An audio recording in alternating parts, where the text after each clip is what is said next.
Itu apa namanya, gerbang atau portal menuju kota Saranjana.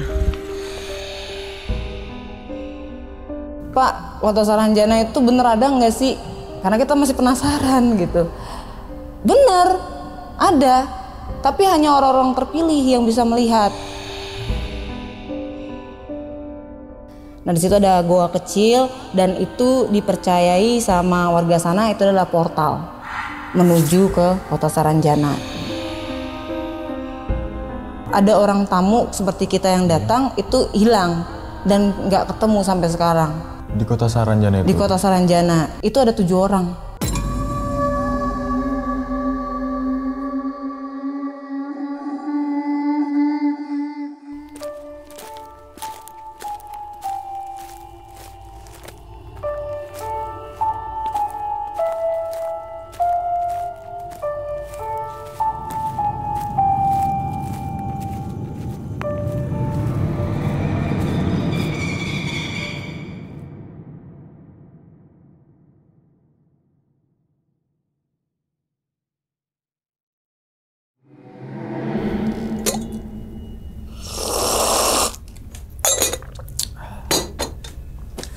Assalamualaikum warahmatullahi wabarakatuh. Kembali lagi bersama gue Sumar Adiwijaya atau biasa dipanggil Umang dalam segmen Ngopi Horor. Ya teman-teman semua, pada video kali ini nih atau pada kesempatan kali ini lagi dan lagi gue tidak akan membawakan sebuah cerita dan namun menghadirkan narasumber yang tentunya mempunyai pengalaman mistis ataupun pengalaman yang horor-horor nih. Nah di samping gue nih udah ada Kak Echa. Aduh Kak, halo. gimana Kak? Kabarnya Kak? Alhamdulillah baik. Sehat Kak ya? Sehat. Alhamdulillah, salam untuk teman-teman dan juga keluarga di rumah nih, Kak Echa nih. Nah, sebelum Kak Echa menceritakan pengalaman ini ke teman-teman semua, kami ngucapin makasih banyak nih Kak Echa. Sama-sama, terima kasih juga. Karena udah meluangkan waktunya datang ke sini gitu kan. Yang semoga aja ini teman-teman semua di balik pengalamannya Kak Echa nanti teman-teman semua nih bisa diambil pelajarannya dan juga bisa diambil sisi baiknya gitu kan. Namun sebelum masuk ke cerita nih, Kak Echa ini merupakan perempuan seorang pemberani. Bodoh, kan yang suka ekspor tempat-tempat yang katanya horor ataupun mistis. Dan misalkan teman-teman nih Kak pengen ngeliat nih kegiatan ekspor Kak Echa itu bisa mampir di YouTube mana nih? Namanya apa tuh? Namanya Echa Yosia. Echa Yosia gitu ya. Link itu ada bawa video itu teman-teman semuanya. Explore itu sendirian tuh ya? Sendirian. Solo tuh ya? Solo. Wah gokil sih. Gue kalah gue. Kasta gue terendah gue kalau soal explore gini ya. Bunyi dikitnya gue kabur gue. Oke Kak, kalau boleh tahu nih Kak, pada video kali ini nih Kak Echa pengen ceritain pengalamannya saat explore tempat daerah mana nih Kak? Jadi aku mau membagikan cerita tentang ekspedisi aku ke kota Saranjana. Oh, kota Saranjana, ya kan kota Saranjana ini mungkin teman-teman semua udah nggak familiar ya tentang Saranjana ini. Mungkin tahun kemarin beredar sebuah foto, terus tahun kemarin juga ada filmnya, ada bukunya, bahkan kalau teman-teman semua search di Google juga ada di situ juga gitu kan. Berarti itu di tahun kemarin tuh kapan tuh ekspedisi atau riset itu tuh? Tahun 2024 awal ya. Kenapa riset tentang kota Saranjana? Penasaran aja sih sebenarnya. Penasaran tentang yang beredar-beredar itu ya, berita-berita yang beredar gitu kan. Tapi intinya itu saat ekspedisi ke kota gaib Saranjana ngalamin atau nemuin hal-hal apa aja sih Kak? Banyak banget kejanggalan-kejanggalan yang aku temuin di sana. Oh, oke. Itu berapa lama proses itu tuh? Proses perjalanannya riset tentang itu tuh. Risetnya nggak terlalu lama juga sih. Oh, kayaknya jangan-jangan mau membedah. Membedah Saranjana. Oke, mungkin tahan dulu deh. Kayaknya ini penasaran gue tentang Saranjana. Tanpa berlama-lama lagi, kita langsung masuk aja ke dalam ceritanya. Ngopi horor segera dimulai. Diminum dulu atuh, Kak. Siap. Silakan, ini kopi Saranjana. Waduh. Bah, kopinya enak kan, Kak? Mantap. Di sini doang adanya Kak kopi ini. Ini jenis biji apa? Biji-bijian ya. Oke. Langsung aja kita sikat.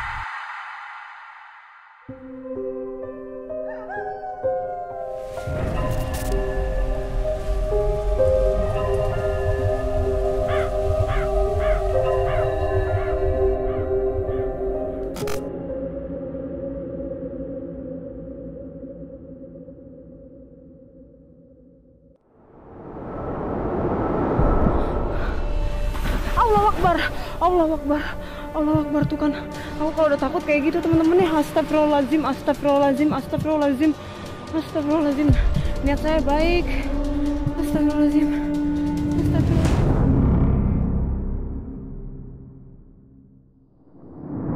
Aku sama teman aku ini ada rencana mau ekspedisi ke Saranjana. Niatnya ke Kalimantan Selatan, kita tuh bertiga. Jadi yang berangkat ada aku sama teman aku 2 cowok-cowok. Nah, karena temanku yang cowok-cowok ini udah menggebu-gebu gitu ya, dia sempat ngabarin aku juga dadakan banget gitu ya. Nah, dia ngabarin aku, akhirnya aku bilang pada saat itu aku nggak bisa berangkat dadakan di hari yang sama. Akhirnya aku bilang, yaudah kalian berangkat duluan, besoknya aku nyusul. Keesokan harinya aku nyusul ke Kalimantan Selatan, mereka jemput di bandara. Di perjalanan itu aku udah kayak ragu-ragu lah gitu. Kenapa ragu-ragu? Antara berani atau tidak. Oke. Gitu. Tapi karena ada temanku lah yang ngedampingin gitu ya. Akhirnya di pikiranku tuh bahwa ya udahlah pasti berani dong ke Saranjana gitu. Akhirnya temanku jemput di bandara dan kita ketawa-ketiwi gitu kan. Nah, sebelum aku atau kita ke Saranjana, kita singgah dulu di tempat atau rumah dari teman aku yang di Kalimantan. Dari bandara itu ke Amuntai itu memakan waktu sekitar 3 jam. Wow.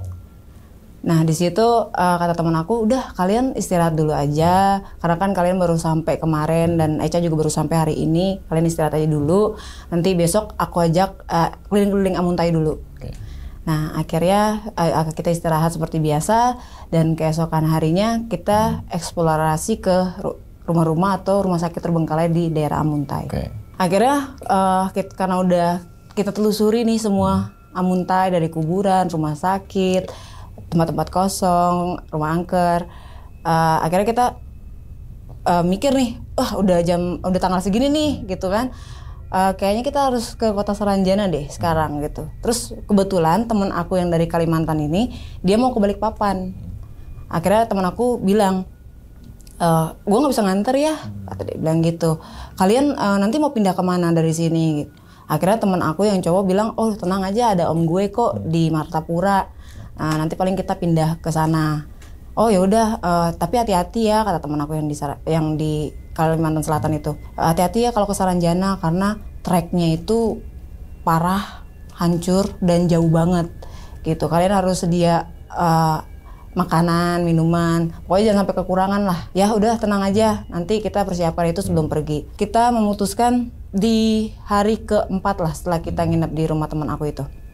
Kita pindah dari Amuntai ke Martapura di Banjarbaru. Kita nginep dulu di sana sehari sambil kita nanya-nanya sama omnya dari teman aku.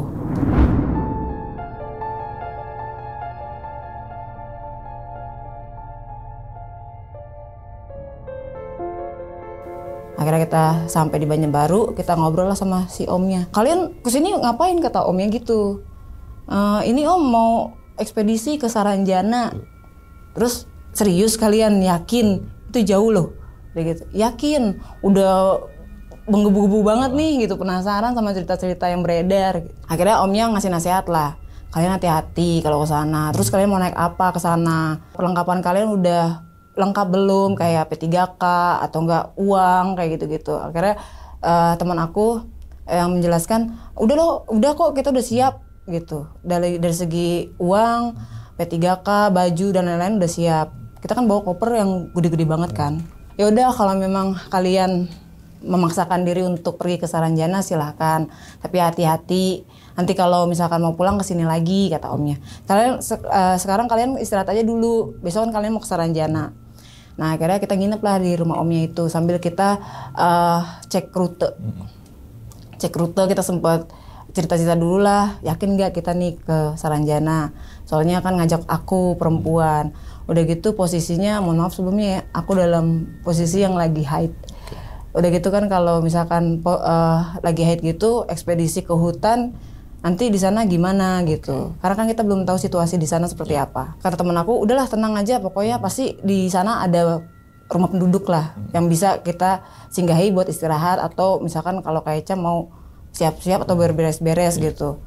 Oh ya udahlah, akhirnya aku yakin sama mereka karena mereka udah aku wanti-wanti untuk jagain gue ya gitu. Teman aku Di situ sambil searching tuh rentalan mobil, tapi nggak dapet, susah karena kita pendatang kan. Oh, okay. Gitu. Karena kita pendatang jadi nggak ada yang berani untuk lepas kunci. Akhirnya kita istirahat di malam itu, kebesokannya kita minta tolong sama omnya. Karena omnya udah lama tinggal di Kalimantan, jadi omnya carilah rentalan di situ melalui temennya. Akhirnya dapat kita mobil. Itu di situ kita sewa 2 hari. Karena kan kalau kita lihat dari map itu sekitar 9,5 jam kalau dari Martapura. Wow. Tapi aktualnya nggak segitu. Oh. Aktualnya lebih 14 lama. jam. Wow, 14 jam di mobil. Iya, itu nonstop loh.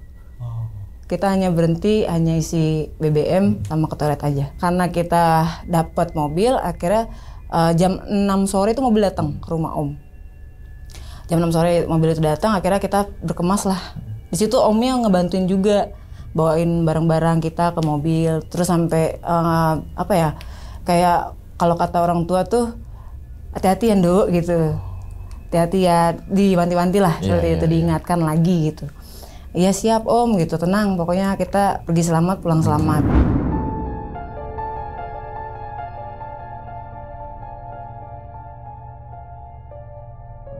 Kita jalan itu jam 8 malam dalam kondisi yang hujan deras. Tapi kita karena udah bandel banget gitu ya, pengen ke Saranjana, kita memaksakan di jam 8 malam kita berangkat.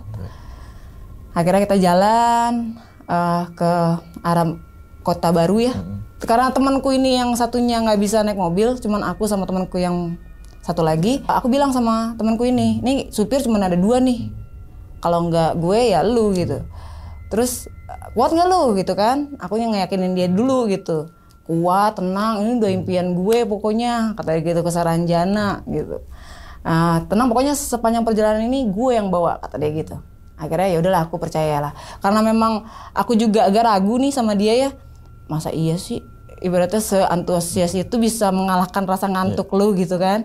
Akhirnya aku berinisiatif untuk nggak tidur. Aku ajakin dia ngobrol, ngajakin bercanda, terus sempat aku bangunin juga teman aku yang di belakang. Bangun, orang mau kerja juga lu tidur gitu kan. Akhirnya ya udahlah, aku membuat suasana tuh jadi seru aja gitu, walaupun ada kecemasan dalam hati aku. Akhirnya dari Martapura sampai ke pelabuhan Batu Licin itu sebelumnya kita sempat berhenti di rest area kita untuk sholat tahajud dulu lah gitu, si teman-teman aku ini. Akhirnya kita berhenti dulu sebelum 1 jam lagi sampai ke Batu Licin. Pada sholat dulu, selesai sholat kita melanjutkan lagi perjalanan. Di sini udah ngerasa nih kayak mobil tuh aneh gitu. Mobil tuh kayak oleng gitu loh. Kayak nggak enak banget dipakainya gitu. Iya. Ini mobil sehat nggak sih gitu kan? Kita mikirnya kayak udah hopeless lah gitu. Mobil sehat nggak sih gitu. Ternyata alhamdulillah sehat lah. Jam 3 itu kita sampai di pelabuhan Batu Licin. Kita masuk ke ferry, terus akhirnya kata temen-temenku, ayolah kita ngopi lah gitu, gue pengen ngopi nih. Kita ngopi dulu di kapal. Itu penyeberangan itu memakan waktu 1 jam ke pelabuhan Tanjung Serdang, Kota Baru. Kita ngobrol-ngobrol, kita bercanda-bercanda, sempat nonton bola juga. Akhirnya sampailah di Tanjung Serdang. Di sinilah udah mulai nih kayak bensin tuh udah tiris gitu kan. Kita kan nggak tahu ya, sepanjang perjalanan itu ada pom bensin atau enggak. Tapi kita yakin aja, yang penting kita jalan, kita yakin kita bakal sampai nih ke pom bensin. Kita jalan. Nah, di sepanjang perjalanan itu dari Tanjung Serdang ke Desa Oka-Oka itu masih 6 jam lagi. Wow. Gitu. Jadi jam 3 kita nyebrang dari Batu Licin ke Tanjung Serdang, jam 4 kita sampai di Tanjung Serdang, lalu kita sampai ke Desa Oka-Oka itu sekitar jam 10 pagian gitu. Aku nggak tahu kenapa ya, mungkin ada teman-teman dari Desa Oka-Oka atau Kota Baru yang nonton. Itu di sepanjang perjalanan itu banyak banget kita lihat ada kucing itu mati di tengah-tengah jalan. Tapi kucing baru meninggal gitu, baru mati. Kita hitungin, pas kita hitungin tuh berjumlah 15. Wih, banyak itu. Banyak. Akhirnya aku bilang sama temanku kan, lu masih kuat nggak nyetir? Jangan sampai kita nabrak kucing, akhirnya kita nguburin kucing dulu gitu kan. Terus hati-hati ya, jangan kita injek bangkainya gitu. Takutnya ntar kita apes kan, katanya mitosnya seperti itu kan. Iya tenang pokoknya. Tapi kok aneh ya nggak dikuburin sama orang-orang situ, dan itu jalanan bener-bener sepi, cuman kita doang yang lewat. Jadi kan kita subuh ya, lewat situ tuh subuh. Itu tuh bener-bener gak ada yang lewat bang. Biasanya kan ada, kalau misalkan di kota ada aja yang ke pasar gitu kan ya. Ada yang bercocok tanam gitu. Ini gak ada. Aku bilang sama temanku, hati-hati ya gitu. Nih kalau udah kayak gini berarti pertanda apa nih buat kita nih. Karena temanku nih orangnya skeptis gitu loh. Yang gak percaya hal-hal mistis gitu, mitos-mitos.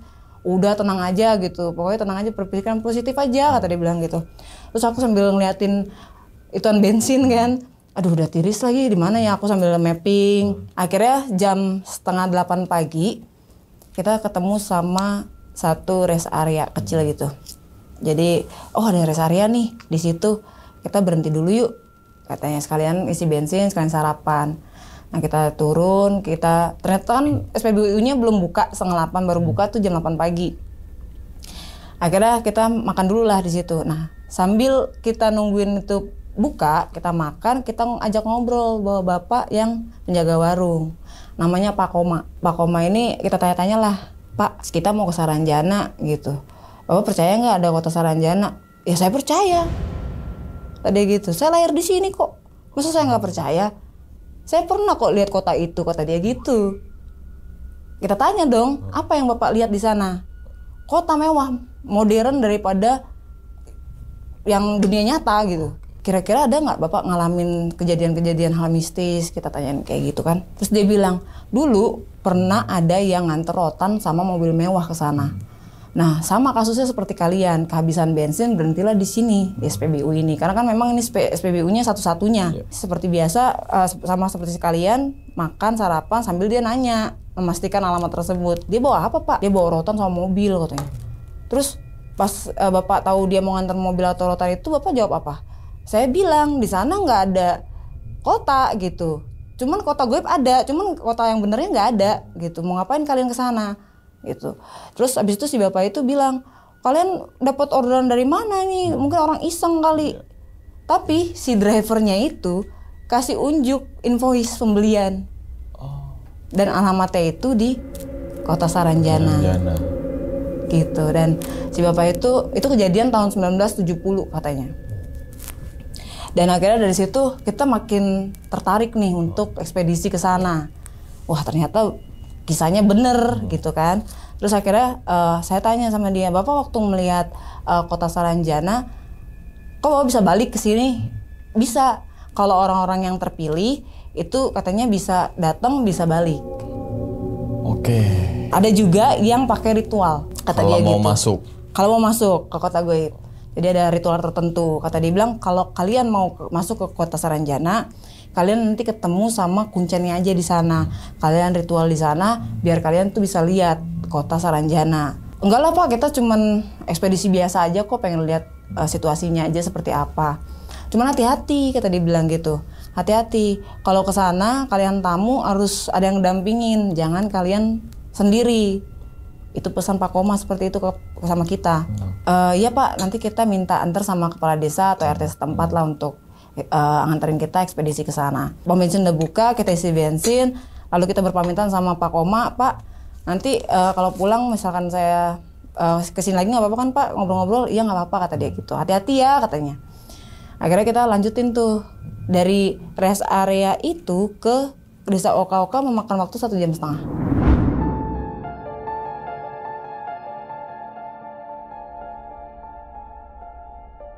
Di situ udah mulailah ada rumah-rumah penduduk gitu, rumah-rumah di desa gitulah. Cuman kayak apa ya, jalannya tuh rumah yang rusak sih. Ada yang aspalnya bagus, ada jalan yang berbatu, terus curam. Itu tuh sampai mobil kita tuh sampai kepleset-pleset lah intinya. Kalau bisa dibayangin itu jalanan curam dengan berbatu gitu sampai meleset mobilnya. Iya, pasti. Dan itu benar-benar kita pas masuk ke desa Oka-Oka, itu kita masukin kayak jalur hutan gitu loh bang. Kanan kiri hutan semua tuh? Iya. Okay. Jadi nggak ada rumah penduduk lah sebelum ke desa Oka-Oka. Aku ngebangunin temen aku. Ini bener nggak sih jalannya? Jangan-jangan kita nyasar lagi. takutnya kan namanya map ada yang terputus sinyalnya kan, takutnya kita disasarin. Udah ikutin aja dulu kata dia bilang gitu. Nah akhirnya kita sampai di jalan tanah. Jalan tanah itu makin kita bingung, ini benar nggak sih jalannya gitu kan? Udah yakinin aja kita sampai di sana kata teman aku gitu. Akhirnya kita tetap yakin kita bakal sampai di sana. Ketemu sama satu pasar nelayan gitulah, pasar ikan. Nah dari situ kita lihat loh kok kita sampainya di pasar ikan, kita nyasar kali nih gitu kan, tapi mau tanya dulu gitu, sempat berhenti tuh. Cuman teman aku bilang enggak, udah ikutin jalan. Akhirnya kita telusurin jalan tepi pantai, itu sempat ada yang jalanan longsor, itu kita lewatin bang. Jadi itu benar-benar harus hati-hati, itu benar-benar cuman cukup satu mobil doang. Jadi kalau papasan nggak bakal bisa, harus ada satu yang ngalah. Nah di situ kita lewati bibir pantai, nelusurin itu dan akhirnya sampai di desa Oka-Oka. Dan aku nggak ngebayangin itu, maksudnya nggak sampai ke pemikiran bahwa gila treknya kita harus lewatin bibir pantai dengan kondisi jalan yang udah ada yang longsor gitu loh. Ini kita balik bisa nggak? Takutnya kan keputus ya kan. Akhirnya temen aku bilang udah sih jangan berpikiran negatif gitu. Karena kan aku tipikal orang yang overthinking. Aku coba untuk optimis, positive thinking. Akhirnya kita turun lah di desa Oka-Oka. Sebenarnya kita lewatin dulu sih bang. Sebenarnya kita lewatin sampai jalan terakhir. Kan ada jembatan tuh ya, jembatan gede, dan itu batas terakhir kita untuk naruh mobil di situ. Oh, jalan lagi berarti dalam? Jalan untuk masuk ke Bukit Saranjana itu jalan. Nah akhirnya sebelum kita melanjutkan mapping kayak gitu, kita ke kantor kepala desa lah untuk kalau nuwun gitu loh. Akhirnya kita jalan situ, pas banget kebetulan lagi ada acara, tapi aku nggak tahu acara apa gitu ya. Jadi masyarakat desa Oka itu lagi rame-ramenya di situ. Agak sedikit malu sebenarnya datang di yang orang lagi ngadain acara gitu. Tapi karena udah nanggung ya, udah sampai situ, akhirnya kita tetap masuk ke kantor desa. Acara apa emang itu? Nggak tahu, pokoknya di sana lagi ngadain sesuatu acara. Ya, acara adat kah dari visualnya tuh? Kalau dari visual sih iya kayaknya ya. Akhirnya kita ketemu, kita masuk ke kantor kepala desa, kita ngobrol-ngobrol niatnya kita apa ke sana dan kita harus didampingin dengan siapa. Di situ ketemu sama kepala desanya, dia bilang nanti kalian didampingin sama Pak RT. Kalau memang kalian mau ekspedisi ke sana, kita dari pihak desa nggak bisa nemenin. Terus sebelum itu kita cerita-cerita dulu di situ, Pak, Kota Saranjana itu bener ada nggak sih? Karena kita masih penasaran gitu. Bener, ada, tapi hanya orang-orang terpilih yang bisa melihat. Kalau kalian mau ngelihat harus ada ritual. Nah ritualnya itu di malam Jumat. Jadi malam Jumat Kliwon, nanti diantarin sama kunciannya, lalu kita ritual di situ, baru kita bisa lihat katanya. Cuman sayangnya pada saat itu kita datang di hari Selasa. Nggak pas malam Jumatnya. Nggak pas malam Jumat. Jadi ini hari Selasa, kalau kalian mau stay boleh, nanti kalian tinggal di rumah Pak RT. Terus kita mikir kan, waduh kalau kita mau pembuktian sampai segitunya, kayaknya berat nih, mobil rental nih gitu kan. Akhirnya enggak lah Pak, kita satu malam aja di sini. Kita cuma buat ekspedisi siang sama malam.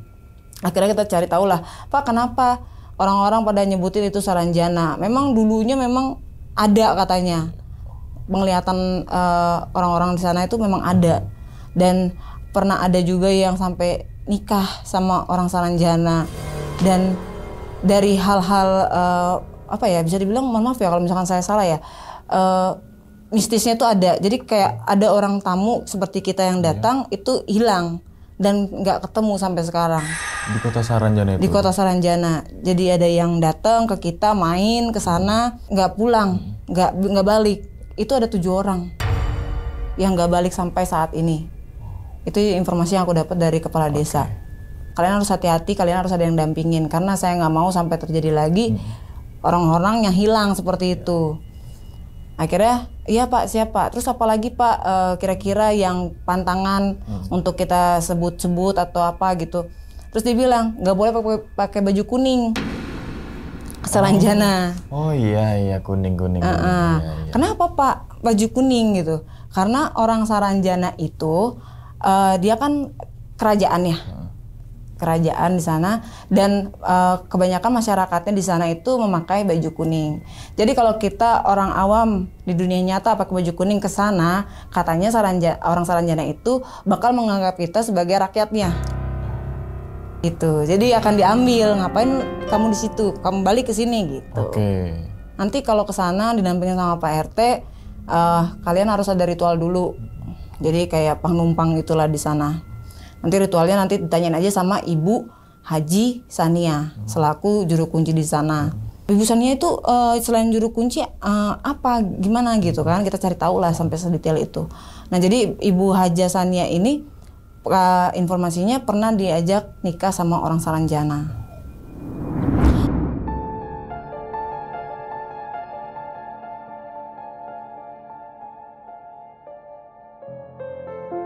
Boleh nggak kita ketemu sama Pak RT? Akhirnya nggak lama itu Pak RT datang. Pas kebetulan banget kita bilang Pak RT datang. Akhirnya kita salaman, kita kenalan, kita kasih tahu juga niatnya lagi seperti apa. Akhirnya Pak RT mengajak kita untuk istirahat di rumahnya sambil ketemu sama Ibu Haji Sania. Kita berterima kasih lah sama bapak-bapak yang ada di sana, kepala desa. Kita lanjut ke rumahnya Pak RT. Kita waktu itu numpang motor orang sih ke rumah Pak RT itu. Karena kan mobil udah aksesnya nggak ada. Kita sampai di rumahnya Pak RT. Di situ kita ditemuin sama Ibu Haji Sania. Ibu Haji Sania itu kemungkinan, aku lupa ingat, itu kayaknya umurnya 70-80 tahunan gitulah. Udah sepuh ya? Udah sepuh. Bu, Ibu pernah nikah sama orang Saranjana? Pernah, ditawarin nikah, tapi belum menikah ternyata sama orang Saranjana. Lalu kita tanyain lah tentang silsilah Saranjana itu kan, gimana rakyat-rakyatnya di sana. Ternyata rakyat-rakyatnya itu memang sama seperti manusia biasa kita ini. Manusia, benar-benar manusia, bukan jin gitu. Terus kotanya itu benar-benar megah. Lalu kan pernah dideskripsikan bahwa tangganya itu terbuat dari emas. Kita meyakinkan itu lagi ke Bu Sania, apakah benar seperti itu gambarannya. Ternyata Ibu Sania bilang itu bukan emas, tapi besi yang dibuat dari besi kuningan. Jadi nampaknya seperti emas. Emas, oke. Gitu. Oke, paham. Tapi bukan emas beneran. Ya. Itu pendudukannya apakah benar ada kayak KTP gitu kan? Tidak benar. Dia tuh nggak yakin bahwa di sana tuh mengeluarkan KTP gitu. Oh berarti KTP tuh nggak ada kata dia bilang. Kalau di sana itu ya tipikalnya orang yang masuk udah dianggap seperti warga aja udah. Ibu mau nggak waktu itu diajakin nikah? Nggak mau. Waktu ibu ditawarin nikah, ibu ditawarin apa? Katanya dia dijanjikan bahwa apapun yang diminta sama Ibu Haji Sania ini akan diberikan sama orang-orang Saranjana. Terus karena Bu Sania ini berpikiran logik gitu ya, dia nggak mau gitu. Ngapain saya nikah sama antar dunia gitu? Lebih baik saya nikah sama manusia yang beneran gitu. Dan akhirnya ditolak. Nah setelah ditolak itu ya Ibu Sania ini tetap bisa berkunjung ke Kota Saranjana. Jadi dia bisa ke Kota Saranjana, bisa ke kota kita juga, bisa ke dunia kita juga. Itu orang terpilih ya? Orang terpilih. Oke. Gitu, makanya dia dianggap salah satu juru kunci di Desa Oka-Oka.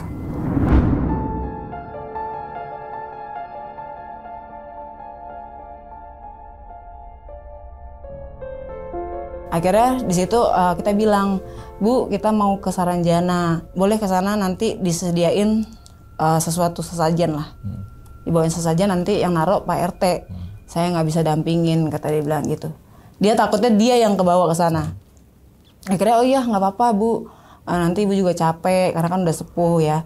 Nggak apa-apa didampingin sama Pak RT aja. Kalian kalau mau ke sana nanti hati-hati, jangan sompral. Terus jangan pernah mau menerima sesuatu makanan, entah itu kalian menganggap itu orang, tapi jangan diterima gitu. Karena katanya si Ibu Sania ini, orang yang hilang itu karena memakan sesuatu buah atau yang dikasih sama orang sana. Kalau ada yang nawarin makanan jangan diterima. Takutnya nanti kalian nggak bisa balik. Mau apapun itu jenis makanannya, mau senikmat apapun kalian lihat itu makanan, jangan diterima. Jangan lupa permisi-permisi, karena orang sana itu orang kerajaan. Jadi adabnya itu benar-benar harus dijaga. Akhirnya ya udahlah, kita udah cerita sama Ibu Sania, dan Ibu Sania juga udah ngasih penjelasan untuk berhati-hati. Akhirnya kita istirahat karena kan kita belum tidur kan, semalaman 14 jam kita jalan dan itu belum tidur. Kalau gue kayak nggak sanggup, pinggang gue udah berasa. Belum tidur. Akhirnya Pak RT menyediakan 1 kamar di situ. Terus kita bilang sama Pak RT, Pak nanti kita bangunin ya Pak sore, jangan malam, karena kita mau mapping dulu di sore hari, jadi biar jelas visualnya. Oh iya siap, nanti dibangunin.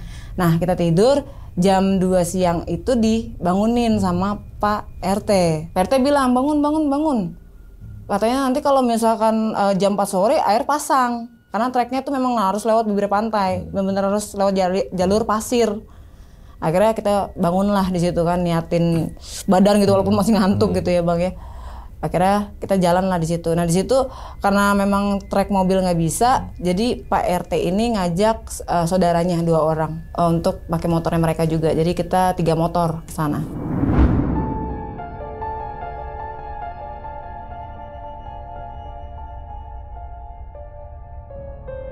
Kita jalan dari rumah Pak RT, nah itu kita harus lewatin jembatan kayu, itu kecil banget, nggak bisa mobil lewat, hanya bisa motor doang. Lewatin jembatan kayu, terus jalanannya aspal, harus lewatin bibir pantai ya, sebelah sininya tuh udah ada gubuk-gubuk gitulah, tapi terbengkalai gitu ya. Setelah kita lewatin jalan aspal itu, sempat berhenti salah satu motor dari saudara Pak RT. Kenapa? Habis bensin ternyata. Oh habis bensin ya, tadi perasaan udah isi bensin kata Pak RT gitu, cuman kok cepet habis banget. Akhirnya kita tunggulah di situ, salah satu dari saudaranya Pak RT balik untuk nyari bensin. Nah akhirnya dia udah balik ambil beli bensin, kita isi bensin lagi, itu motor akhirnya mau nyala. Kita lanjutkan lagi lah perjalanannya. Semakin ke dalam semakin kecil jalannya. Kita ikutin terus sampai ketemu jalan aspal terakhir. Jadi pas aspal terakhir itu baru kita masuk ke hutan Bang. Bener-bener pas kalau kita boncengan itu kepala kita sama ranting pohon tuh deket banget. Jadi udah serimbun itu, serimbun itu hutannya. Dan itu udah jalanannya jalan tanah. Kita masuk, kita lewat terowongan, pokoknya bukan terowongan sih, tapi pohon yang kayak terowongan gitu. Dan aku udah, aduh nih siang aja begini ya gitu, gimana malamnya gitu kan. Katanya Pak RT kalau malam harus permisi ya, dari sini tuh udah mulai ngomong permisi gitu. Oh iya Pak siap gitu.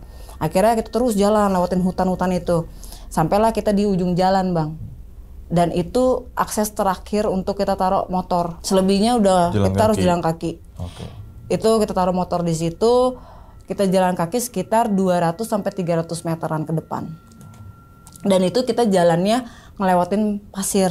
Jadi benar-benar laut, pasir, lalu sininya tuh udah perbukitan. Kita jalan nepi di pinggir-pinggir situ, dan sempat diceritakan juga bahwa ada yang pernah hampir putus kakinya gara-gara dimakan buaya. Buaya darat? Enggak, buaya beneran. Kalau Mel buaya darat soalnya. Terus katanya harus hati-hati juga karena ada buaya juga.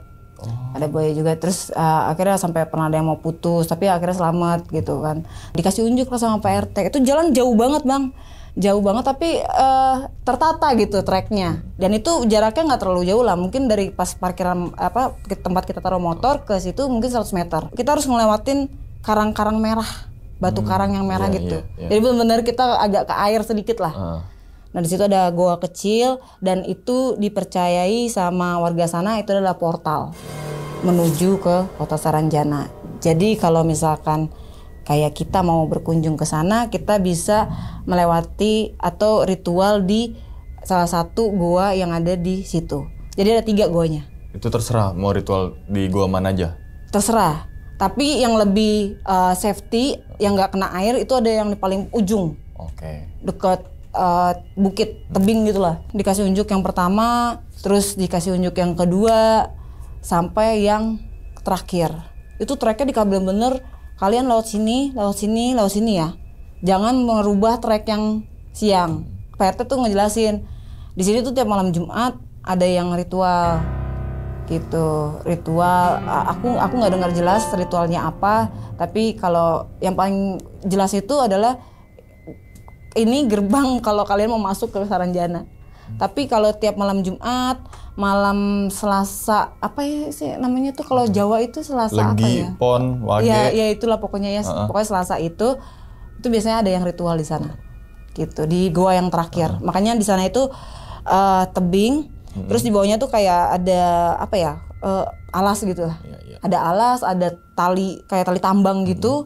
Aku nggak tahu fungsinya untuk apa, aku nggak ngerti. Mungkin takutnya jatuh atau apa karena kan ada di atas tebing gitu kan. Dan aku nanya, loh ini guanya mana ya? Aku sempet nanya tuh terakhir, guanya mana kok nggak kelihatan gitu kan? Itu ternyata kecil doang, segini. Muat 1 orang. Muat, tapi kalau kita harus tiarap. Oh, kecil banget ya? Kecil banget. Tapi kalau kita mau bertapa bisa di depannya, karena kan ada kain tuh di situ. Oh jadi nggak harus dalam gua ya? Nggak harus. Oke. Tapi kalau yang mau lebih apa gitu katanya dia masuk ke dalam gua itu. Di situ aku bilang, ayo udahlah balik yuk, biar kita istirahat lagi, karena kan nanti malam kita mau ekspedisi lagi.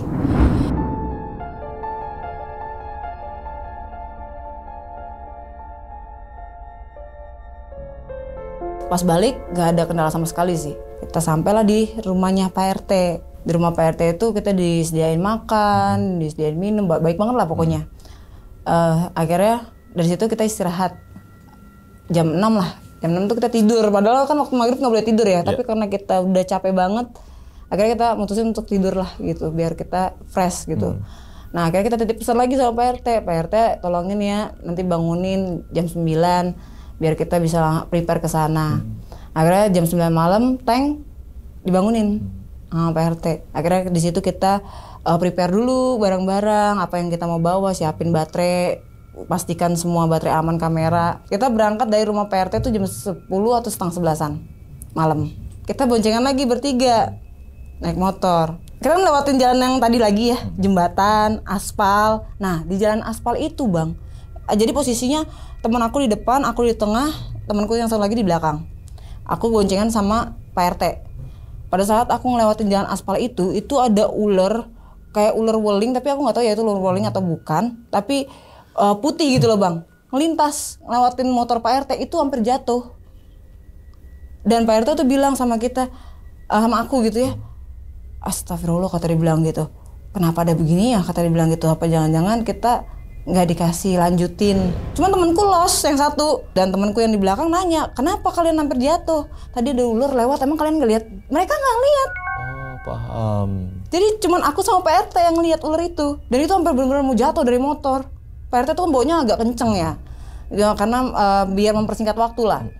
Hampir jatuh di situ, tapi alhamdulillah nggak sampai jatuh. Yaudahlah Pak RT, kita lanjutin aja karena kemungkinan kita juga bakal balik malam hari ini juga. Karena kan mobil kita cuma rental 2 hari. Akhirnya kata Pak RT, yaudahlah demi kalian kita lanjut lagi gitu.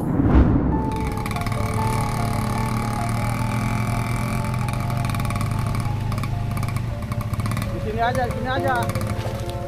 Sampailah di titik terakhir untuk taruh motor. Di situ aku sempat cerita lah sama temanku yang tadi di depan nggak ngelihat apa-apa gitu ya. Lo nggak ngelihat tadi gue mau jatuh? Enggak. Terus yang di belakang juga ngelihat aku pengen jatuh, tapi dia nggak ngelihat ada ular. Setidaknya kan karena jaraknya nggak terlalu jauh, aturan kalau dia nyebrang itu pasti kelihatan ekornya dong, gitu. Karena jalannya cuma kecil dan itu aspal, kelihatan. Dan ular itu putih. Nggak lihat ular kata dia bilang gitu. Emang ada ular ya? Ada, orang sampai mau jatuh sama Pak RT. Akhirnya udah kita udah selesaiin aja pembicaraan itu, kata Pak RT gitu. Kita lanjut aja udah sekarang, nanti kalau mau cerita nanti, kata dia bilang. Akhirnya kita jalan lah menyusuri bibir pantai lagi tuh. Di situ hawanya udah gak karuan bang. Kenapa tuh? Aku tuh ngerasa kayak benturan energi gitu loh bang. Kayak apa ya? Kayak ada sesuatu yang membuat aku tuh kayak mau maju mundur gitu. Kayak udah gak enak hati gitu dan pengen pulang. Cuman aku lihat temanku nih kasihan, effortnya udah segitu semangatnya gitu kan. Udah tenang, gak ada apa-apa kata temen aku gitu. Tenang, jangan terus sugesti kata dia bilang gitu. Sampai ketemu 2 pohon besar, itu batang pohon ya. Batang pohon besar itu diselimutin sama kain kotak-kotak. Dan itu dipercayai bahwa itu gerbang utama dari Saranjana, yang posisinya itu kalau digambarkan itu tangga kuningan itu. Akhirnya kata Pak RT, stop dulu di sini. Jangan ada yang masuk dulu. Loh Pak, tadi siang kan kita boleh lewat sini. Enggak, jangan dulu. Katanya. Saya mesti ritual dulu. Ingat kan kata Ibu Haji Sania? Katanya, oh iya juga ya. Akhirnya di situ Pak RT bawa nggak tahu apa yang dibawa sama dia bakar, dia taruhlah di batang pohon yang diselimutin sama kain kotak-kotak itu. Nah dari situ aku penasaran, Pak RT taruh apaan sih di situ? Kepo nih, gitu kan manusia satu ini. Yeah. Kepo, aku lihat di situ. Ternyata itu rokok, tapi bukan rokok biasa. Pokoknya kayak rokok kretek gitu, tapi bukan rokok kretek, baunya juga beda. Lintingan kah? Kayak lintingan? Kayak lintingan, tapi baunya beda gitu. Oke. Kayak bau kemenyan kali ya. Oke. Terus Pak RT itu buat apa? Ini tuh buat biar kalian tuh selamat. Karena kan kalian mau masuk sendiri nih. Dan dia bilang, kalau tadi siang kan sama saya. Kalau malam ini kan kalian mau sendiri. Jadi saya harus nurutin apa kata Ibu Haji Sania.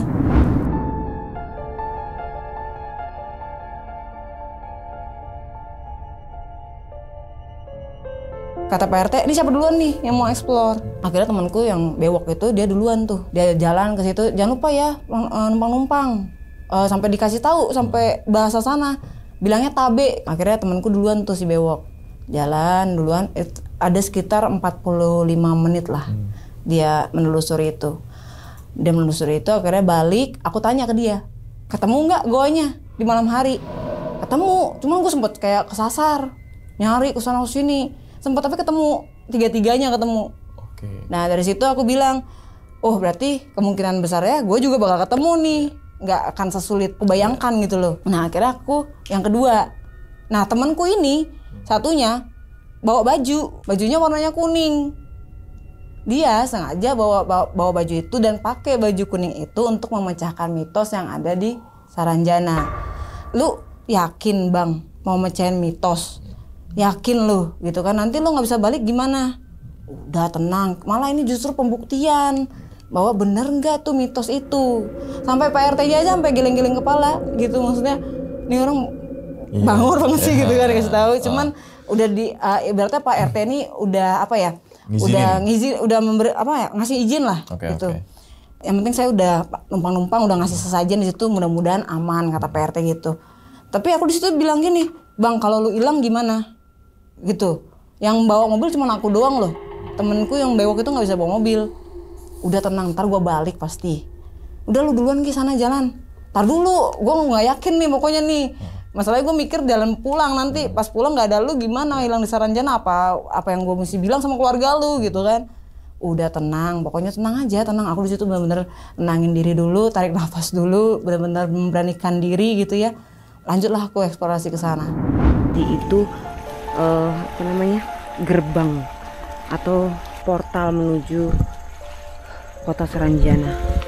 Tiap langkah itu aku kayak berat gitu loh bang, berat untuk langkah ke depan itu. Aku mikirnya, nih kalau terjadi apa-apa sama aku siapa yang mau nolong? Karena kan jaraknya 300 meter kan, jauh. Betul. Aku nggak bawa HT, cuman modal handphone doang.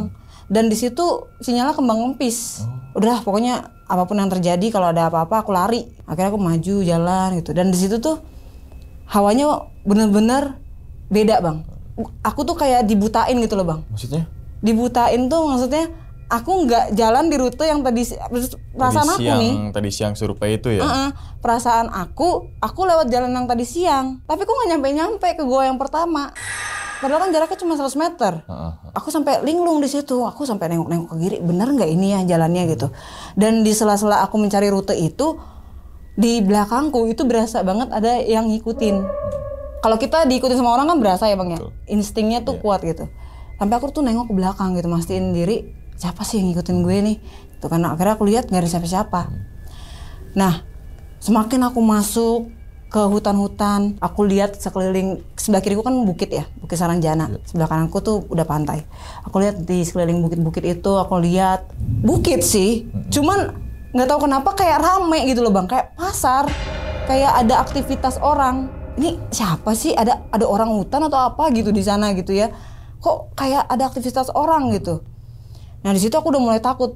Itu dari kaki sampai kepala bener-bener yang merinding parah gitu. Sampai aku mau balik aja deh. Cuman aku berpikiran lagi di situ, kayak ada bisikan gitu bang. antara balik atau sayang Eca udah sampai sini. Sayang lanjutin aja gitu. Jadi kayak berbenturan lah. Akhirnya aku melanjutkan diri di situ. Aku keringat dingin Bang di situ ya. Dan nggak tahu kenapa tiba-tiba tuh kayak aku tuh sempet ada sesek gitu loh. Itu kedengaran banget sih di kamera itu ya. Sesek gitu kayak nggak enak hati gitu. Terus aku cari nggak nemu Bang. Gue yang pertama. Nggak nemu. Aku udah setengah jam muter-muter di rute yang sama, nggak nemu. Sedangkan si Bewok 45 menit ketemu 3 goa ya. Iya, aku bilang dia 45 menit ketemu 3 goa. Iya. Aku 30 menit kok nggak ketemu. Nah dari situ udah firasatku udah nggak enak dong, daripada aku terlalu ambisius gitu kan untuk melihat goa itu pada saat malam hari. Akhirnya di situ aku bilang udah deh nyerah.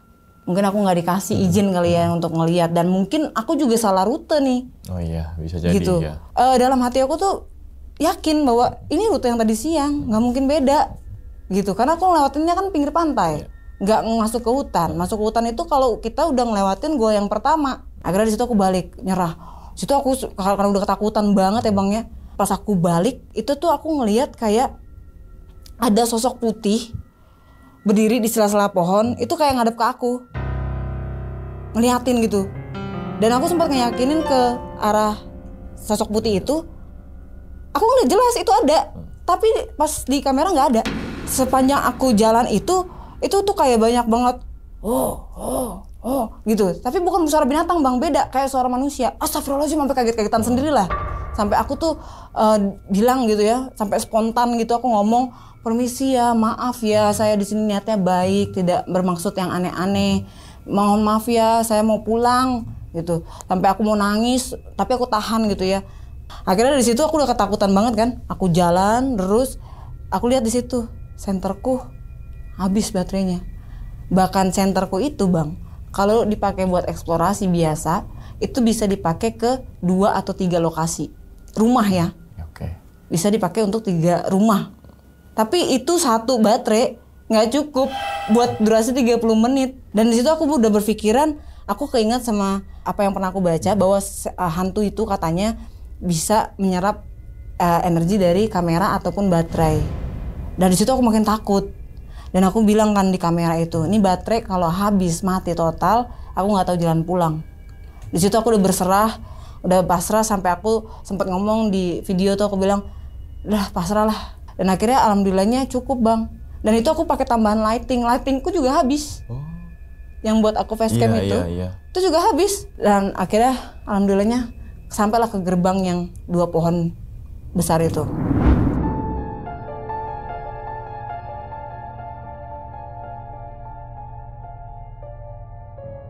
Bang Bewok, lu tadi durasi 45 menit udah 3-3-nya.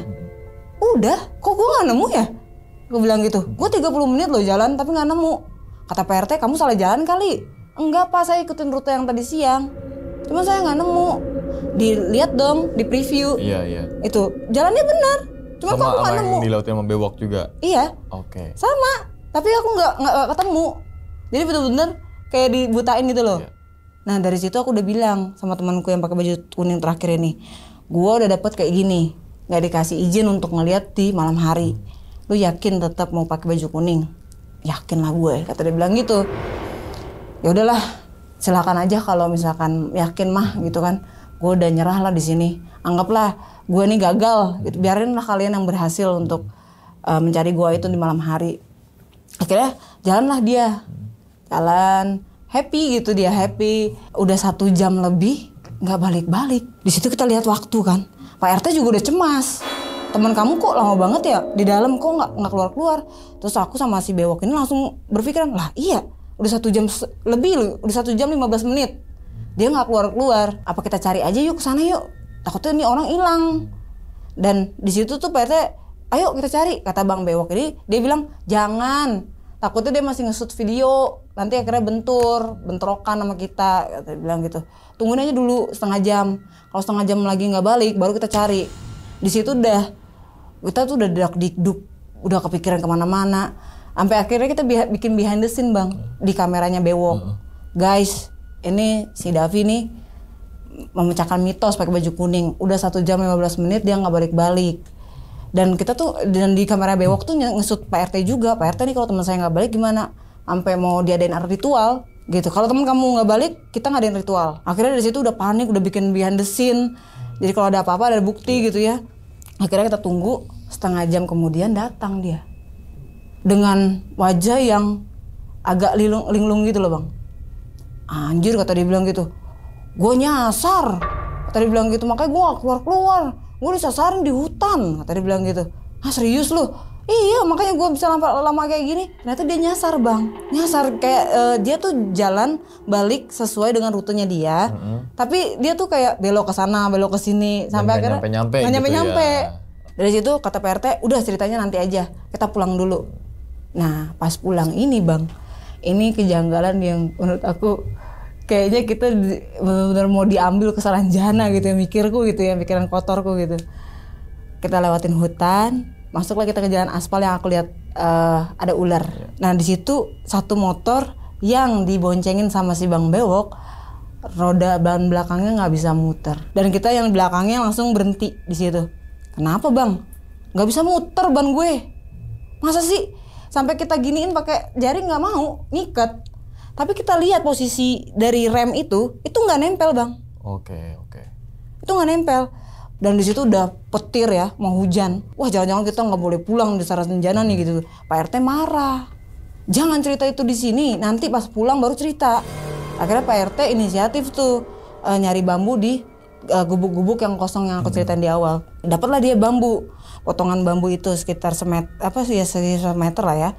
Dapatlah dicongkel sama dia, congkel-congkel, nggak tahu apanya dicongkel gitu loh. Yang penting usaha lah gitu, biar ban itu bisa muter. Dari situ alhamdulillahnya sekitar 15 menit setelah kita berusaha membenarkan ban itu, mau dia jalan. Tapi pelan-pelan, karena dia masih kayak berat gitu loh bang untuk muter. Padahal itu nggak ada masalah sama motor itu. Dan akhirnya kita pulang, pas pulang barulah di situ cerita-cerita.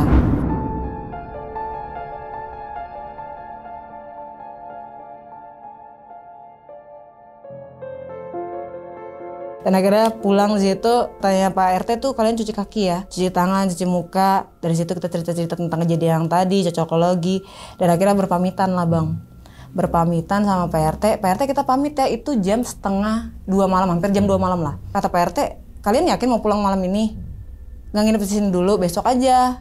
Enggak pak, balik pak. Karena kan 14 jam ya, takutnya mobil nunggak nih. Takutnya ditungguin. Kita baliklah sekarang pak, takutnya dicariin sama yang punya mobil. Oh ya udah kalau mau balik mah terserah kalian, yang penting hati-hati. Lepas tuh baju kuningnya kata dia gitu kan. Temanku tetap pakai, udahlah sekalian sampai kotor. Iya, dipakai. Kita pulang bang dari situ. Nah pas pulang itu lewatin jalur kucing lagi. Yang banyak kucing mati itu. Karena kita gabut ya, nggak punya obrolan lagi, jadi mau nggak mau kita ngebahas tentang lewatin jalur ini yang tadi siang nih kita lewatin nih. Akhirnya kita hitungin lagi bang, jumlahnya lebih banyak daripada tadi siang. Siang itu 15 kita ketemu, malamnya tuh ada kali 7 ekoran lagi, tapi posisinya agak lebih ke desa oka-okanya. Wih kok jumlahnya tambah banyak ya? Gitu. Tadi siang udah 15 kan? Dan akhirnya iya kok tambah banyak. Udahlah kita nggak usah hirauin lah. Akhirnya kita jalan tuh bang. Nah apesnya temen aku yang pakai baju kuning itu di sini. Jadi pas di pertengahan perjalanan sebelum kita mau ke pelabuhan Tanjung Serdang itu, dia ngerasa badannya dia nggak enak. Aku sempet pegang gini kulitnya, dan itu panas banget bang. Dari yang fresh, gembira, pas explore di sana, tiba-tiba langsung ngedrop. Dan akhirnya dia bilang, gua nggak sanggup, lu yang gantiin bawa mobil ya. Akhirnya di situ pas aku lihat ceknya suhu badan tinggi, aku pindah posisi, aku bawa. Aku baru juga duduk. Dia udah kayak orang pingsan bang, udah hilang kesadaran aja tidur. Aku nggak ada yang nemenin bang sepanjang perjalanan itu ke Tanjung Serdang, sampai nyebrang ke Batu Licin. Dari situ aku coba untuk fokus nyetir gitu ya, sampai akhirnya kita sampailah di Batu Licin.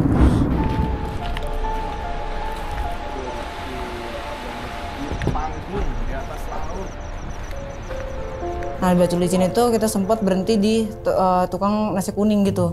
Kita sarapan di situ, aku bangunin mereka untuk bangun sarapan. Aku tanya ke dia, lu kenapa bang? Kemarin malam kok lu tiba-tiba kayak gitu? Nggak tahu, tiba-tiba nggak enak badan nih gue. Sekarang sakit kurang tidur kali ya? Kata dia bilang gitu. Enggak. Kalau kurang tidur mah kan kita udah sempet tidur tuh. Terus lu pas eksplorasi juga happy aja, bersemangat banget gitu. Tiba-tiba panas badannya, itu udah aneh. Aku bilang gitu kan. Yaudah deh sekarang Kak Eca gantian tidur. Aku yang bawa jam 6 pagi itu. Akhirnya dia bawa sampai mungkin 1,5 jam gitu perjalanan. Pas aku tidur aku merasa kayak berhenti bang. Kok nggak jalan-jalan nih mobil, kayaknya kok berhenti gitu kan. Pas aku lihat kita lagi melipir di SPBU. Ternyata temanku yang bilang nggak apa-apa itu tepar di situ. Ngantuk. Tepar aja bang, nggak ngantuk juga. Tepar, benar-benar kan dia udah tidur tuh sepanjang perjalanan dari pas jalan yang kita ketemu kucing kan. Dan akhirnya di situ aku bilang, kenapa nggak bangunin? Gantian gue yang bawa biar keburu nih kita mau nganterin mobil balik. Nggak enak, habisnya Kak Eca lagi enak tidur. Akhirnya yaudahlah sini gue yang bawa, aku yang bawa tuh bang sampai Martapura lagi.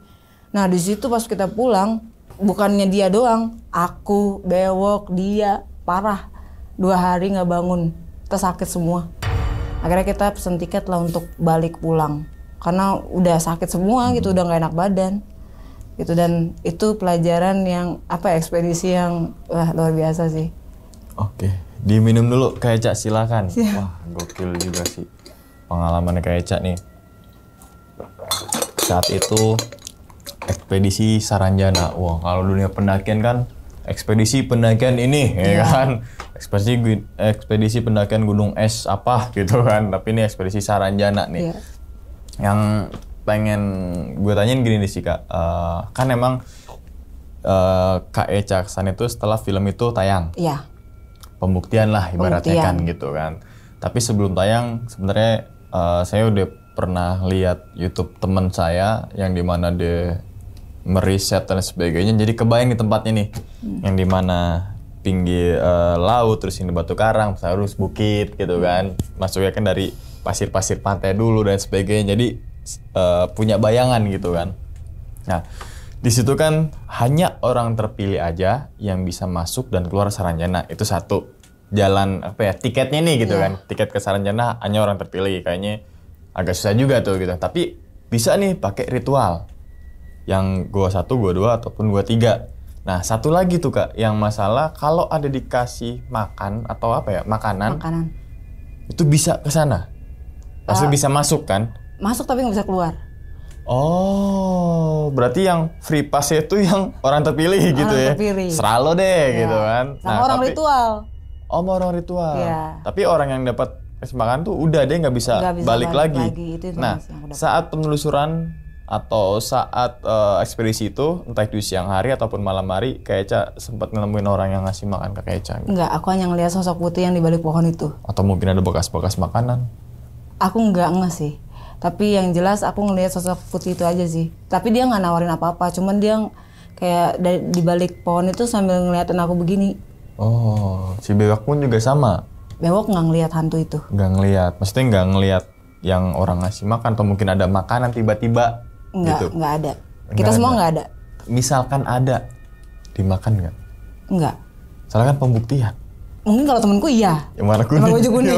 Ya kalau aku sih Afgan. Iya Afgan. Afgan gitu. Wah ini gokil juga sih yang pakai baju kuning tuh. Nah tapi ntar dulu bahas baju kuningnya deh gitu kan. Terus kan kemudian ada lagi ular nih. Ular yang dimana pas siang hari ya. Siang malam sorry. Pas malam. Menurut Pak RT nih, mungkin ketika di rumah Pak RT atau di mana Pak RT menceritakan semua, sebenarnya itu tanda apa sih? Kalau menurut katanya Pak RT ya, firasatnya Pak RT bilang sih kayaknya kita nggak usah ngelanjutin ke sana pada saat malam hari. Istilahnya itu larangan lah, pertanda larangan. Pertanda, gitu. Oke. Jadi kalau untuk orang-orang yang mungkin mempercayai mistis-mistis gitu, itu adalah satu tanda. Artinya kita tidak boleh melanjutkan. Oke, kayak firasat apa? Tanda lah ya, kita ya tanda lah ya, karena dia udah berwujud asli gitu ya. Betul. Oke, tapi yang anehnya kan si Bewok nggak lihat ya? Bewok nggak lihat karena dia posisinya di depan. Oh di depan. Yang temanku yang Davi ini yang belakang. Dia nggak ngelihat. Oh, wah, gokil juga sih, jadi penasaran tentang itu ya. Kalau kita tanya saran aja, bukan Saranjana. Kita saran aja deh gitu ya. Kita bisa nyari saran aja gitu, nggak saran. Nah, terus kemudian nih Kak, yang menarik lagi itu kan ada yang katanya Bu Haji siapa? Sania. Sania dulunya tahun 19 sekian gitu kan. mau dinikahkan sama orang asli Saranjana. Orang asli Saranjana berarti ya. Sampai akhirnya nggak mau, berarti atas dasar itu alhasil Bu Haji tersebut jadi kuncen Gunung Saranjana. Iya. Sebenarnya kayak bukit kan ya? Bukit Saranjana ya. Iya, bukit. Tapi kalau di peta Belanda tuh ada ya? Ada. Saranjana. Ada. Penulisannya juga SARADJA Saranjana gitu ya. Iya. Wah. Dan titiknya itu ya di bukit itu. Di bukit itu. Wah, ini apa ya? Susah untuk kita bedah ya sebenarnya. Abang kesana aja. Iya, itu dia. Kayak susah banget untuk bedah, tapi bisa paham dan bisa masuk ke alur tersebut dan bisa gimana sih Bukit Saranjana itu gitu kan. Berarti kan Saranjana itu atas dasar dari nama bukit itu sendiri kan? Iya. Yang sampai sekarang ya maksudnya Bukit Saranjana gitu kan, bukan yang misalkan nih desanya sekarang nih desa apa Oka-oka.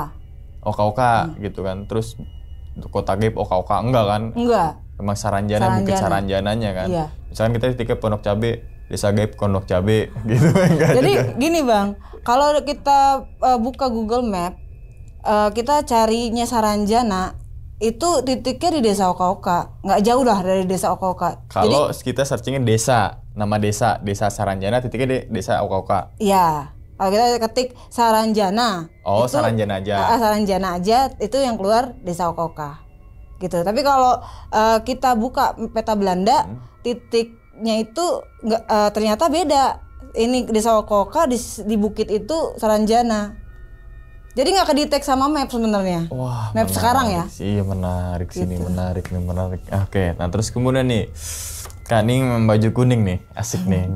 Aku tuh suka sama orang yang begini-begini, agak sedikit pembuktian gitu. Karena kan logika dulu kan, karena kan di era sekarang ya gitu. Ya. Kalau zaman dulu, tapi kita tetap menghargai mitos tersebut gitu kan. Tapi kan kalau zaman sekarang orang kan, wah masa sih gitu dong.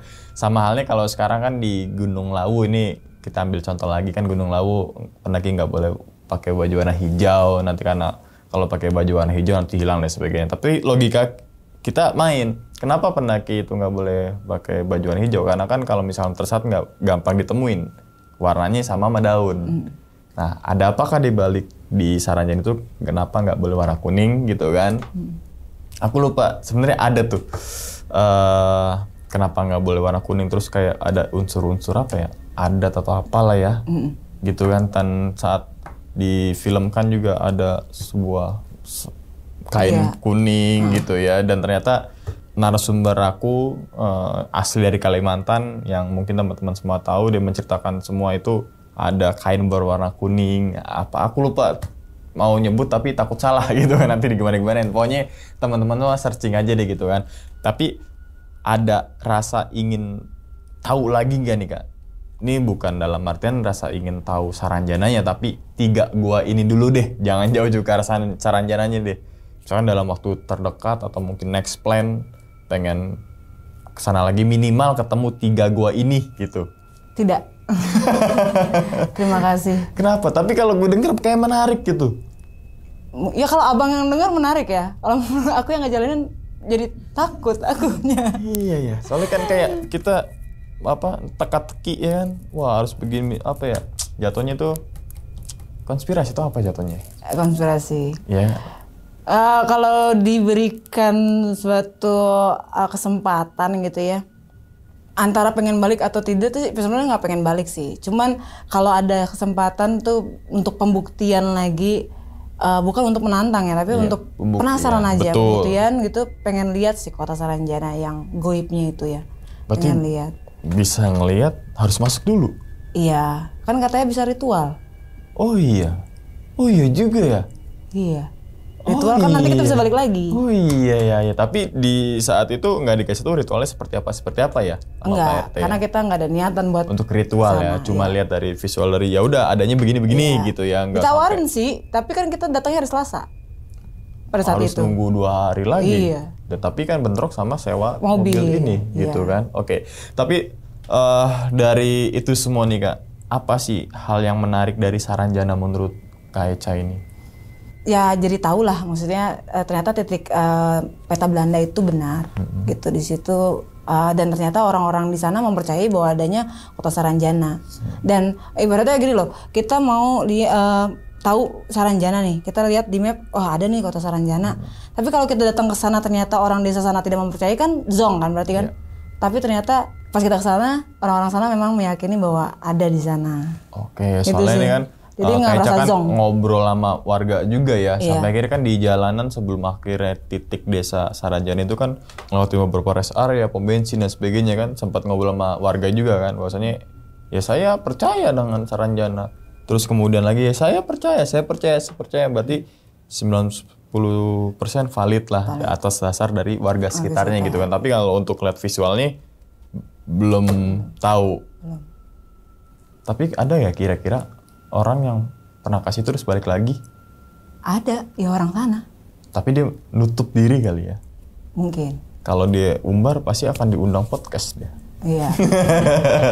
Cuman kalau diundang podcast juga dia mungkin mikirnya jauh kali Bang. Oh iya juga, Satu perjalanan ke kota aja 14 jam, terus 14 jam tambah 6 jam. Tambah lagi nanti sejam. Enggak, 14 jam itu udah total keseluruhan. Oh total semua? Iya. Jadi dari Banjarbaru ke kota Saranjana 14 jam total. Termasuk berhenti, sholat, ke pom bensin, ngobrol sama pom bensin. Terus belum nanti kalau narasumbernya dari sana naik pesawat ya kan udah 2 jam sendiri. Oh iya. Wah, gokil sih ya. Tapi dari itu semua gimana sikap warga di sana? Baik-baik, ramah-ramah? Alhamdulillah baik banget. Welcome banget, luar biasa banget. Mungkin ada penonton dari Desa Oka masih ingat. Ramah ya ternyata ramah banget, baik banget. Dan terbuka banget sih. Oke, biasanya kan kalau ada orang pendatang baru terus kemudian ada unsur-unsur pembuktian, unsur-unsur nantangan bisa menutupi kan dia. Iya. Tapi ini malah ayo gitu kan ya. Mungkin kayak gini mungkin responnya ya. Kalau misalkan orang itu sensitif mungkin kayak agak sedikit marah kali ya. Cuman enggak. Mereka tuh ya udah kalau misalkan nggak percaya mau buktiin sendiri silakan aja. Dianterin gitu ya. Biasanya kan ketika kita kemana gitu, Pak saya mau nih. Buat apa kamu? Biasanya kan begitu-gitu dulu dong. Ada argumen lah. Tapi nih ya udah ayo. Mau ada ritual tapi malam Jumat ya. Iya. Kalau nih ada nih ya. Ini. Wah luar biasa sih. Terus ternyata bahasanya tabe kayak orang Lombok ya. Tabe itu permisi. Tabe itu permisi, iya baru inget tabe gitu kan sambil nih. Oh ya gokil juga. Tapi itulah sejarah di negara kita ya, di Indonesia ya, banyak banget. Ya emang dahulu kala kan juga emang banyak sebuah kerajaan, banyak sebuah peninggalan kerajaan terdahulu ya emang seperti inilah Nusantara gitu kan ya. Tapi intinya nih Kak, kira-kira nih dari perjalanan Kak Echa atau ekspedisinya Kak Echa ke kota Saranjana yang alhasil ya sebenarnya zong juga ya, nggak bisa ngelihat secara langsung ataupun merasakan, tapi setidaknya kan merasakan hikmahnya, bukan hikmah, pesannya kira-kira apa sih Kak untuk teman-teman semua nih Kak? Iya, kalau pesan-pesannya sih pelajaran yang bisa diambil adalah jangan terlalu ambisius, jangan terlalu bisa dibilang sombong kali ya. Karena dengan kita berambisi saja udah sombong berarti kan. Dan mau membuktikan itu kan sombong berarti kan. Dan akhirnya hasil ya itu kejadian-kejadian seperti itulah, untungnya tidak sampai fatal gitu. Itu kita harus menyesuaikan diri sama tempat yang kita kunjungi. Gitu. Oke, dan itu ada di YouTube Kak Echa yang Saranjana? Oke, nanti kita coba izin tampilkan untuk insert ya. Tapi untuk teman-teman semua misalkan pengen nonton fullnya silakan ke YouTube-nya Kak Echa, yaitu Echa Yosia ya Kak ya. Linknya tuh ada di bawah video. Mungkin gue juga sebenarnya ada rasa penasaran untuk penelusuran. Tapi gimana ya? Jangan gitu kan. Ke Saranjana maksudnya. Jangan gue kirim ini aja Amel Aktotika pegang kamera Saranjana sono. Oke, jadi itu ya teman-teman semua obrolan yang kita tadi kita obrolin, dan kisah ataupun pengalaman dari Kak Echa ini memberikan kita semua setidaknya ambil sisi baiknya, yang dimana tadi ternyata poin utamanya adalah warganya welcome, ramah-ramah, terbuka. Terus kemudian juga warga juga mengakui bahwasanya emang ada kota Saranjana gitu kan. Terlepas dari itu semua, bahwa Saranjana itu ada atau enggak, ya itu pribadi kalian masing-masing gitu kan. Oke, sekali lagi terima kasih banyak ya Kak Eca nih. Sama-sama. Udah membagikan pengalamannya dan datang kemari gitu kan. Dan ingat teman-teman semua, cerita dari Kak Eca ini bukan untuk nakut-nakutin nih teman-teman semua. Ketika teman-teman semua misalkan mau ke Saranjana, jangan juga sih. Ketika teman-teman semua menjalani sebuah kehidupan ataupun yang lainnya, tapi ambillah sisi positifnya dan buang sisi buruknya. Sekian dulu pada video kali ini dan nantikan video-video gue berikutnya. Hal gaib itu muncul ketika sugesti kita buruk. Wassalamualaikum warahmatullahi wabarakatuh. Selamat beristirahat. Kak Eca, makasih banyak ya. Sama-sama. Alhamdulillah. Bungkus.